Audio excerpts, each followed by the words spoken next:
Morning students, welcome again in my lecture.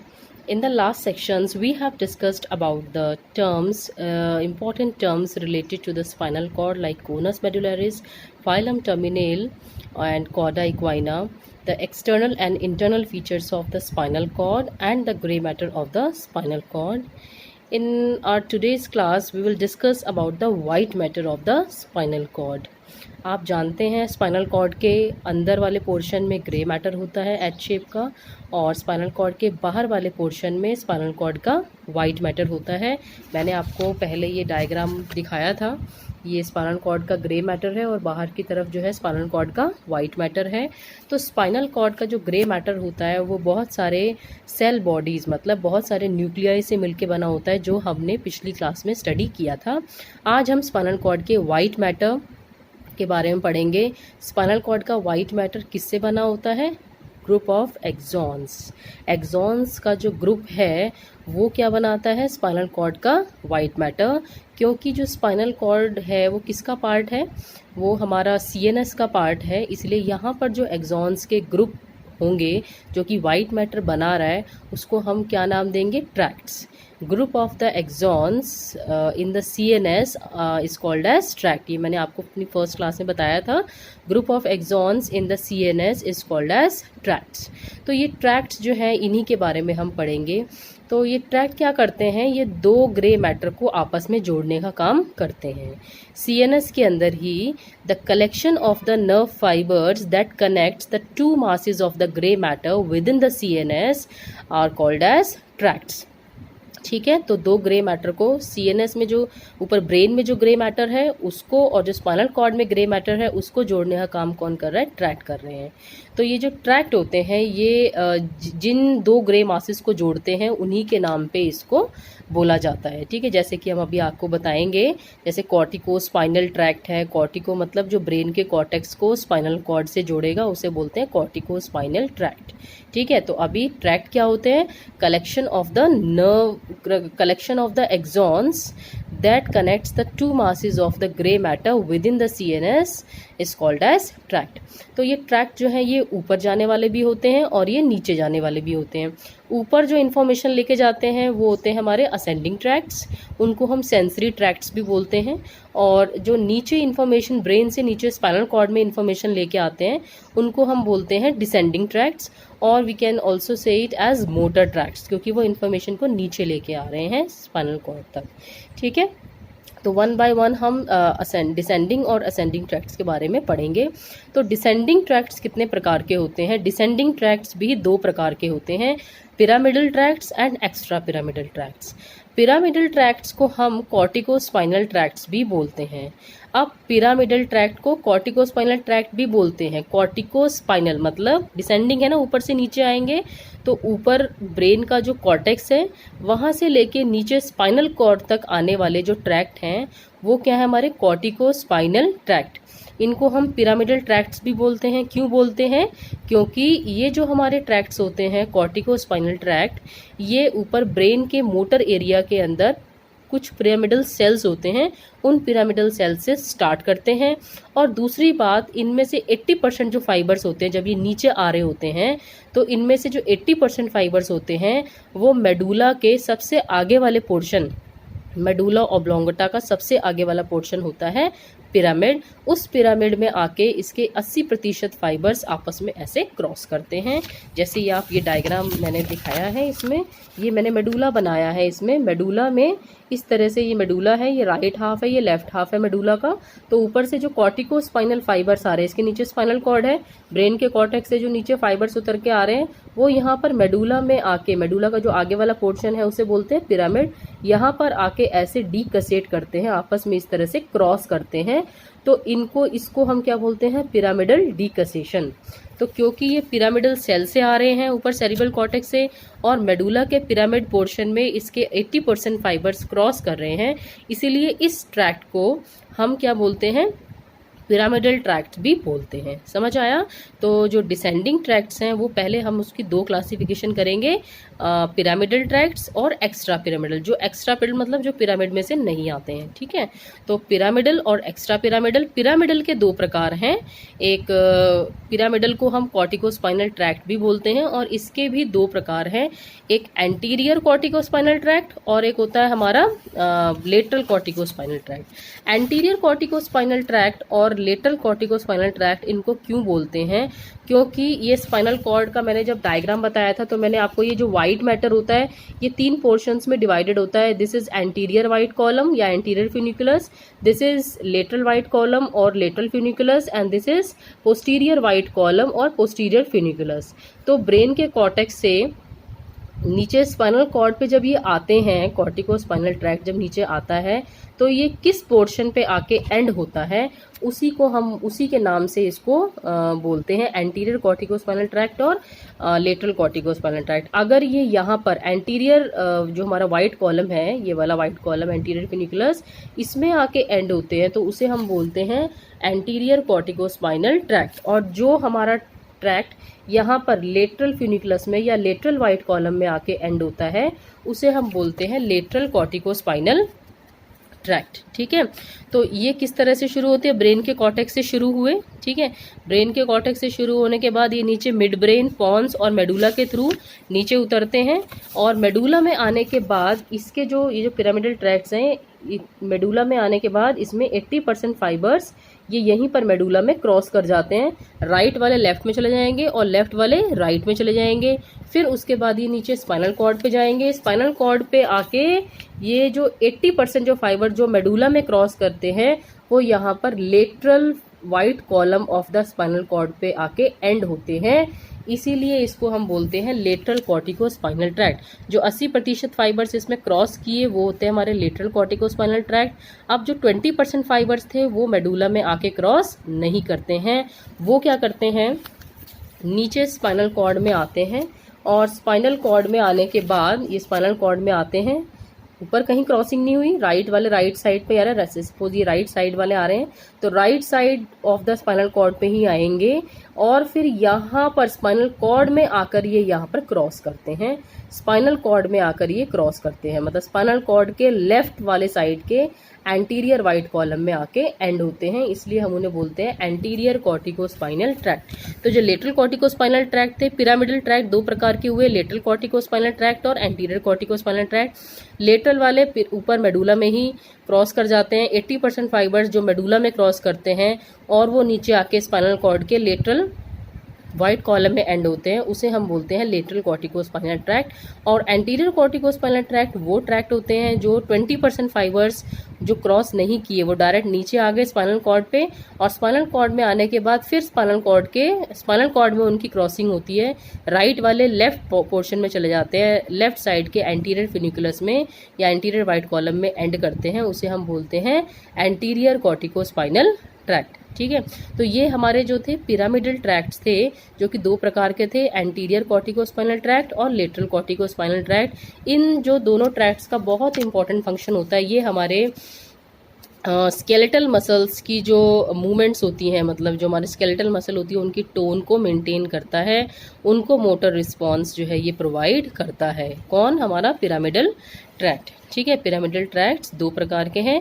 ये हमारी skeletal muscles को मोटर रिस्पॉन्स जो है वो प्रोवाइड करते हैं, जो कि हमारी वॉलंटरी मसल्स होती हैं। और इनका जो इन्फ्लुएंस होता है ये फ्लेक्सर्स के लिए फैसिलिटेटरी होता है और एक्सटेंसर्स के लिए इनहिबिटरी होता है। मतलब फ्लेक्सर मसल को ये कॉन्ट्रैक्ट करवाएगा और एक्सटेंसर मसल को ये क्या करवाता है? इनहिबिट करवाता है। ठीक है, तो अब हमारे होते हैं दूसरे डिसेंडिंग ट्रैक्ट्स दो प्रकार के थे, पिरामिडल और एक्स्ट्रा पिरामिडल। तो पिरामिडल हमने पढ़ लिए। अब एक्स्ट्रा पिरामिडल कौन से होते हैं? एक्स्ट्रा पिरामिडल 6 होते हैं, 6 होते हैं। क्या नाम है उनके? रूब्रोस्पाइनल ट्रैक्ट पहला, दूसरा मीडियल रेटिकुलोस्पाइनल ट्रैक्ट, तीसरा लेटरल रेटिकुलोस्पाइनल ट्रैक्ट, चौथा ओलिवोस्पाइनल ट्रैक्ट, पांचवा टेक्टोस्पाइनल ट्रैक्ट और छठा होता है हमारा वेस्टिबुलोस्पाइनल ट्रैक्ट। ठीक है, ऊपर किस पोर्शन से आ रहे हैं, ब्रेन से वो किस पोर्शन से आ रहे हैं, पहले उसका नाम बोलेंगे, फिर नीचे वो स्पाइनल कॉर्ड पे आ रहे हैं, तो लास्ट में जो नाम बोलेंगे स्पाइनल ट्रैक्ट।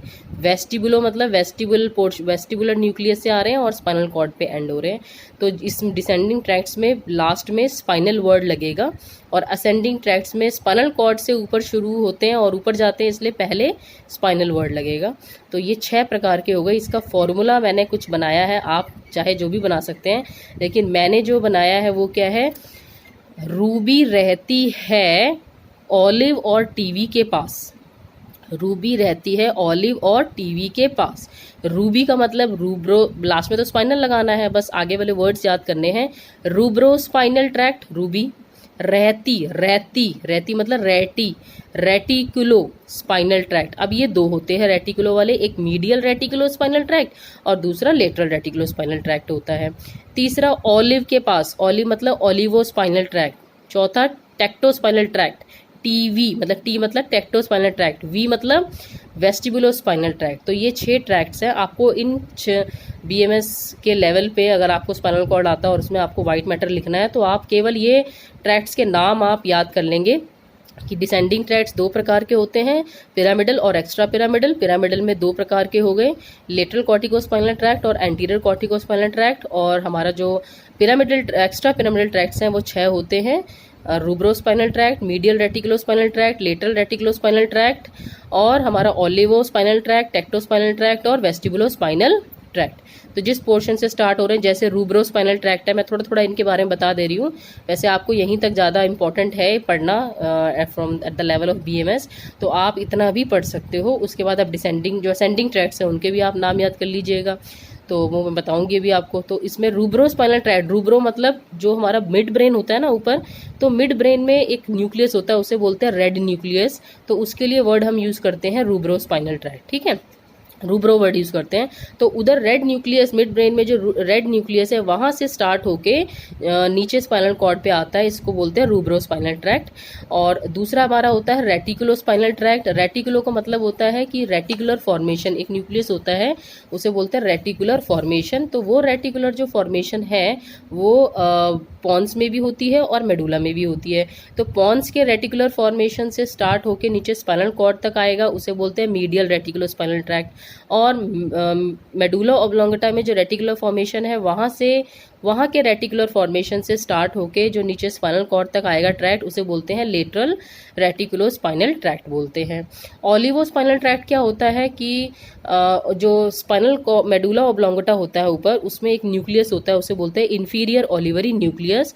तो वहाँ से स्टार्ट होके जो नीचे स्पाइनल कॉर्ड पे आएगा उसे हम बोलते हैं ऑलिवो स्पाइनल ट्रैक्ट, ठीक है। टेक्टो स्पाइनल ट्रैक्ट क्या होता है, जो ऊपर टेक्टम से आता है, मिड ब्रेन का सबसे पीछे वाला पोर्शन होता है टेक्टम। तो वहाँ पे न्यूक्लियस होते हैं, सुपीरियर कॉलिकुलस होता है, इंफीरियर कॉलिकुलस होता है। तो टेक्टम वाले पोर्शन से जो आएगा नीचे ट्रैक्ट उतर के उस स्पाइनल कॉर्ड तक, उसे हम बोलते हैं टेक्टोस्पाइनल ट्रैक्ट, ठीक है। अब उसके बाद आता है वी मतलब वेस्टिबुलो स्पाइनल ट्रैक्ट। ये हमारा लेटरल वेस्टिबुलर न्यूक्लियस होता है पॉन्स और मेडुला के जंक्शन पे, वहाँ से चल के नीचे स्पाइनल कॉर्ड पे जो आएगा उसे हम बोलते हैं वेस्टिबुलो स्पाइनल ट्रैक्ट। तो इस प्रकार से हमारे ये सारे जो थे वो डिसेंडिंग ट्रैक्ट्स थे।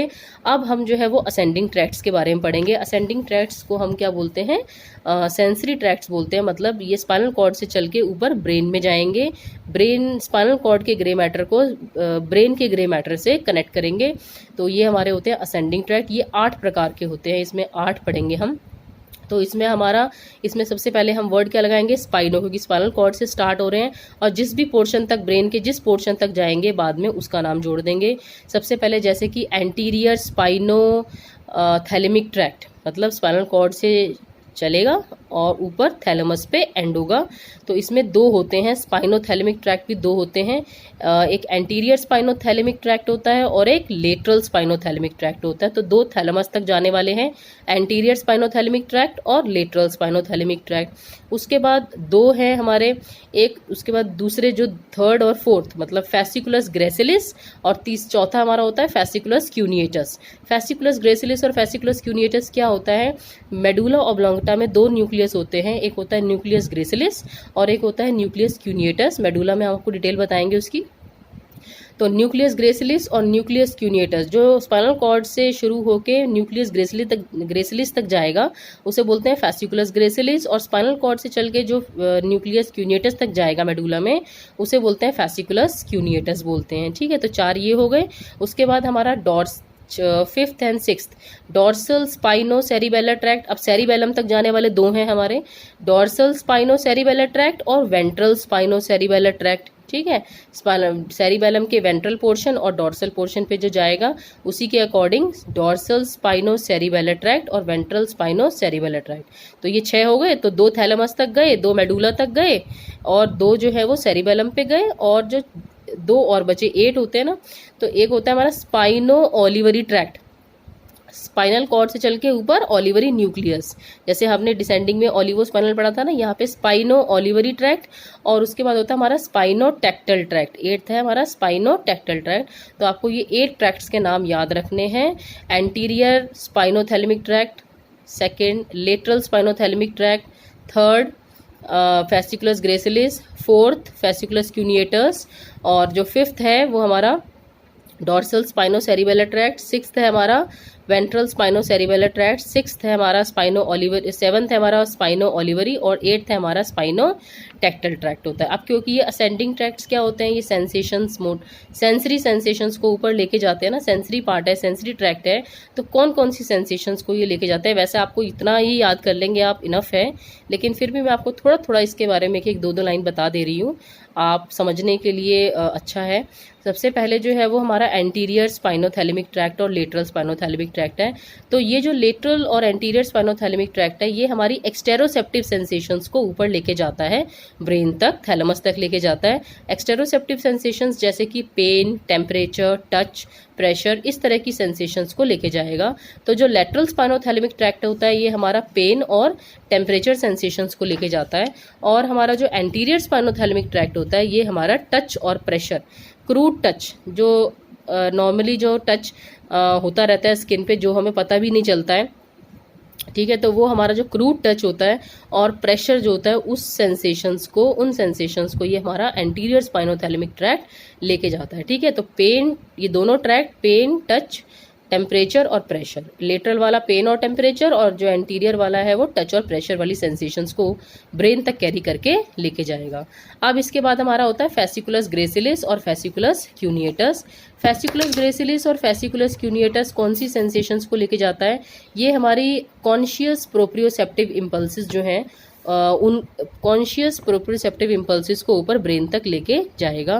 कॉन्शियस प्रोप्रियोसेप्टिव इम्पल्सिस, प्रोप्रियोसेप्टिव मतलब डीपर टिश्यू से आने वाली जो सेंसेशंस होती हैं उनको हम प्रोप्रियोसेप्टिव इम्पल्सिस बोलते हैं। ये 2 तरह की होती हैं, कॉन्शियस और अनकॉन्शियस, मतलब जो हमें पता चलती है, और अनकॉन्शियस मतलब जो हमें पता भी नहीं चलती हैं, जैसे कि मसल्स ठीक से काम कर रही हैं कि नहीं, जॉइंट सही से हमारा काम कर रहा है कि नहीं कर रहा, तो रेगुलरली वहाँ से ये जो सेंसेशंस हैं वो ब्रेन तक पहुँचती रहती हैं। ब्रेन मॉनिटर करता रहता है उन सेंसेशंस के ज़रिए उनको कि वो ठीक से काम कर रहे हैं या फिर नहीं कर रहे हैं। तो अब ये जो हमारा फैसिकुलस ग्रेसिलिस और फैसिकुलस क्यूनिएटस है, डीप टच और प्रेशर, लाइक जैसे हक करा किसी को बहुत ज़ोर से, तो वो डीप टच और प्रेशर, इस तरह की जो सेंसेशंस है उसको लेके जाता है। ये टेक्टाइल डिस्क्रिमिनेशन मतलब ability to localise the 2 separate points of the 2 separate points on the skin it is touched, जहाँ पे स्किन पे 2 पॉइंट्स को जब हम किसी ने टच किया तो 2 पॉइंट्स को कहाँ पे किन 2 पॉइंट्स पे टच किया उसको हम बोलते हैं टेक्टाइल डिस्क्रिमिनेशन। दूसरा है टेक्टाइल लोकलाइजेशन, किस पॉइंट पे टच किया। ठीक है, 2 अलग अलग पॉइंट को एनालाइज करना, लोकलाइज करना, वो टेक्टाइल डिस्क्रिमिनेशन। और टच कहाँ पर किया उसे बोलते हैं tactile localisation, ability to locate exactly the proprioceptive part touched, that is called as tactile localisation. और stereognosis, ability to recognise the shape of an object held in hand, आपने हाथ में कोई चीज़ पकड़ी है उसकी शेप कैसी है उसको रिकॉग्नाइज करने की जो एबिलिटी होती है उसे हम बोलते हैं स्टीरियोग्नोसिस। तो और सेंस ऑफ वाइब्रेशन, ये सेंस ऑफ वाइब्रेशन, तो ये सारी sensations unconscious conscious proprioceptive impulses, deep touch pressure, tactile localisation, tactile discrimination, sense of vibration और स्टीरियोग्नोसिस, इस तरह की सेंसेशंस को लेके जाता है हमारा फेसिकुलस ग्रेसिलिस और फेसिकुलस क्यूनिएटस। अब उसके बाद नेक्स्ट दो आते हैं हमारे जो सेरिबेलम तक जा रहे थे, मतलब डॉर्सल स्पाइनोसेरिबेलर ट्रैक्ट और वेंट्रल स्पाइनोसेरिबेलर ट्रैक्ट जो थे, ये क्या करते हैं, हमारी अनकॉन्शियस प्रोप्रियोसेप्टिव इम्पल्सिस को ब्रेन तक ट्रांसफ़र करते हैं। मतलब मसल्स वगैरह, जॉइंट्स वगैरह वो ठीक से काम कर रहे हैं या नहीं कर रहे हैं, तो वहाँ से रेगुलरली जो इम्पल्सेस जाते रहते हैं, वो जो सेंसेशंस हैं वो ब्रेन तक पहुँचती है इन दोनों ट्रैक्ट्स के द्वारा। अब उसके बाद स्पाइनो ओलिवरी ट्रैक्ट होता है, ओलिवरी न्यूक्लियस तक जाने वाला, ये भी हमारी प्रोप्रियोसेप्टिव इम्पल्सेस को कैरी करके करता है। उसके बाद हमारा स्पाइनो टेक्टल ट्रैक्ट है, स्पाइनल कॉर्ड से चल के मिड ब्रेन के टेक्टम वाले पोर्शन तक जो जाता है उसे बोलते हैं स्पाइनो टेक्टल ट्रैक्ट। ये हमारे visual reflexes movement of the head and the eyes towards the visual stimuli, इसे बोलते हैं विजुअल रिफ्लेक्सेस। कोई भी विजुअल स्टिमुलाई होता है उसकी तरफ, जैसे ही कोई आपने कुछ चीज़ देखी उसकी तरफ अपना सर और उस आंखें जो हैं अपने आप ही ऑटोमेटिकली वहीं पे घूम जाती हैं, तो उसे बोलते हैं movement of the head and the eyes towards the visual stimuli, means visual reflexes को ये ट्रैक्ट जो है वो हमारा कैरी करता है। तो इस प्रकार से हमने स्पाइनल कॉर्ड के वाइट मैटर में दो प्रकार के ट्रैक्ट्स, असेंडिंग ट्रैक्ट्स और डिसेंडिंग ट्रैक्ट्स के बारे में पढ़ा है। अब इसके बाद इससे इम्पॉर्टेंट जो क्लिनिकल पॉइंट है, सबसे इम्पॉर्टेंट पॉइंट जो है स्पाइनल कॉर्ड से रिलेटेड क्लिनिकली, मैंने आपको 3 पहले बताए थे, कोनस मेडुलरिस सिंड्रोम, और 4 पहले बताए थे, सॉरी, कोनस मेडुलरिस सिंड्रोम, कोडा equina syndrome, poliomyelitis and tabs डॉर्सालिस मैंने आपको बताया था। आज मैं आपको lower motor neuron and upper motor neuron paralysis के बारे में बताऊंगी। अपर मोटर न्यूरॉन्स हमारे ब्रेन के मोटर एरिया में प्रेजेंट होते हैं, लोअर मोटर जो न्यूरॉन्स है वो हमारे स्पाइनल कॉर्ड के एंटीरियर हॉर्न सेल्स में प्रेजेंट होते हैं। ये हमारा जो एंटीरियर हॉर्न सेल्स हैं यहाँ पर प्रेजेंट होते हैं। तो क्या होता है कि जो सेंसेशंस होती हैं वो ब्रेन जो है स्पाइनल कॉर्ड पे भेजता है, फिर स्पाइनल कॉर्ड आगे जो है वो स्केलेटल मसल्स तक मोटर रिस्पॉन्स भेजती है वेंट्रल रूट्स के थ्रू।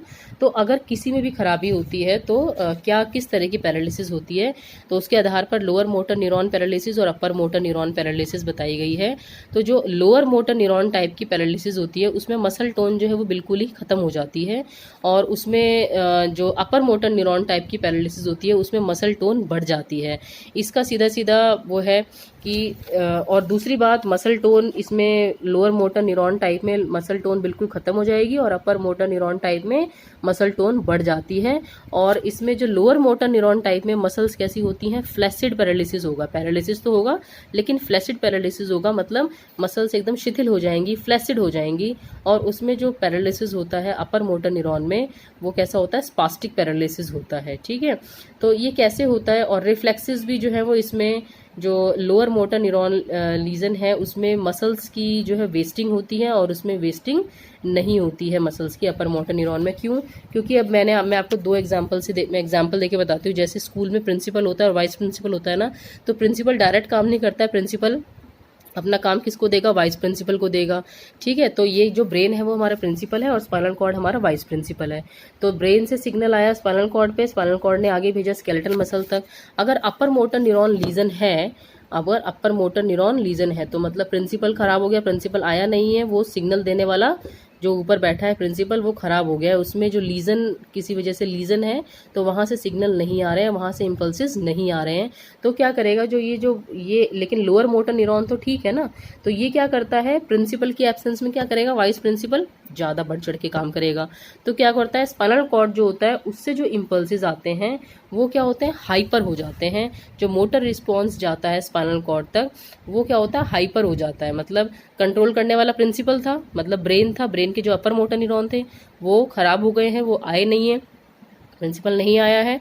तो इसके रिस्पॉन्स में क्या होगा, जो हमारा एंटीरियर हॉर्न सेल्स में जो लोअर मोटर न्यूरॉन्स हैं वो ज़्यादा काम करेंगे एक्स्ट्रा, मतलब सारी पावर प्रिंसिपल की इसको मिल गई तो ये ज़्यादा काम करेगा। तो मसल्स तक क्या होते हैं, बिना किसी कंट्रोल के जो है रिफ्लेक्सेस जो है मोटर रिस्पॉन्स जाते रहते हैं।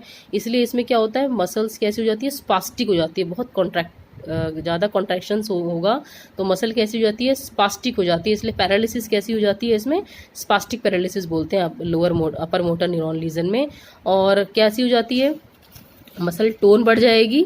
अब क्योंकि मसल तक इम्पल्सिस तो जा रहे हैं, तो इसलिए यहाँ पे मसल्स की एट्रोफी नहीं होगी। काम तो हो रहा है ना, मसल कॉन्ट्रैक्ट तो कर रही है ना, लेकिन सही तरीके से नहीं कर रही, नॉर्मल टोन में नहीं कर रही है, टोन बढ़ी हुई है उसकी, इसलिए इसमें जो है वो मसल्स की एट्रोफी भी नहीं दिखाई देगी। जबकि अगर लोअर मोटर न्यूरॉन लीजन है तो प्रिंसिपल जो अपर मोटर न्यूरॉन है वो सिग्नल यहाँ तक भेजेगा, लोअर मोटर न्यूरॉन, लेकिन यहाँ पे लीजन है, यहाँ पे खराबी है, तो यहाँ से इम्पल्सिस आगे जा ही नहीं पाएंगे, तो उसके भेजने का कोई फ़ायदा ही नहीं है, क्योंकि काम करने वाला तो आगे ये है ना, इसी के थ्रू इम्पल्स जाने हैं आगे। तो ये जो वाइस प्रिंसिपल है ये एब्सेंट है, ये आगे जो है वो इम्पल्स भेजेगा नहीं, तो फिर क्या होगा, जो मसल्स है उस तक कोई रिस्पॉन्स, उस तक कोई मोटर रिस्पॉन्स नहीं पहुंच रहा है। तो उस केस में जो मसल्स होंगी वो कैसी होंगी, बिल्कुल कोई काम नहीं कर रही है मसल, कोई कॉन्ट्रैक्शन नहीं हो रहा है, फ्लैसिड पैरालिसिस होगा, मसल्स एट्रोफी हो जाएगी मसल्स की, ठीक है। और इसमें मसल की टोन जो होगी वो भी बिल्कुल ख़त्म हो जाएगी, ठीक है। और टेंडन रिफ्लेक्सेस जो होते हैं वो इसमें एब्सेंट होते हैं लोअर मोटर न्यूरॉन लीजन में, टेंडन रिफ्लेक्सेस बिल्कुल, क्योंकि रिफ्लेक्सेस भेजने का काम जो होता है वो हमारा स्पाइनल कॉर्ड का होता है, तो ये लोअर मोटर न्यूरॉन लीजन होगा तो रिफ्लेक्सेस भी बिल्कुल नहीं पहुंचेंगे। जैसे हमने यहाँ पे बाइसेप्स ब्रेकियाई पे हैमर से हिट किया थोड़ा, तो हम एकदम तुरंत जो है वो हमारी जो एल्बो है वो क्या होती है, फ्लेक्स हो जाती है, तो हमने तो नहीं करी फ्लेक्स, यहाँ पे हिट किया बाइसेप्स ब्रेकियाई के टेंडन पे और तुरंत ही हमारा एल्बो जॉइंट है उसका फ्लेक्जन हुआ। तो ये जो होते हैं ये इस तरह के टेंडन रिफ्लेक्सेस होते हैं, ये बिल्कुल लॉस हो जाते हैं लोअर मोटर न्यूरॉन में। और अपर मोटर न्यूरॉन में क्या होता है, हमारा टेंडन रिफ्लेक्सेस एग्जैगरेटेड बढ़ जाते हैं, क्योंकि ये ज़्यादा काम कर रहा है ना उस समय, तो बढ़ जाते हैं। और जो हमारा लोअर मोटर न्यूरॉन होता है वो कैसा होता है, इप्सीलेटरल होता है, जिस साइड में लीजन है उसी साइड में पैरालिसिस होगी। जबकि अपर मोटर न्यूरॉन जो होते हैं उसमें जो पैरालिसिस होगी वो कैसी होती है, कॉन्ट्रालेटरल होती है, राइट साइड में लीजन है तो लेफ्ट साइड में पैरालिसिस होती है। तो ये था हमारा अपर मोटर न्यूरॉन और लोअर मोटर न्यूरॉन के बारे में, किस तरह से अपर मोटर न्यूरॉन डिजीज में क्या डिफरेंस होता है, लोअर मोटर न्यूरॉन जो पैरालिसिस होती है उसमें क्या डिफरेंस होता है। This is the most important clinical point regarding spinal cord. तो ये हमारा स्पाइनल कॉर्ड का टॉपिक आज हम ख़त्म करते हैं। अब इसके साथ अब अगली वीडियो में हम अपने नए टॉपिक के साथ आपसे फिर मिलेंगे। तब तक आप बने रहिए डॉक्टर ज्ञानेंद्र और डॉक्टर गगन के साथ शारीरिक ज्ञान के सफ़र पर। Thank you.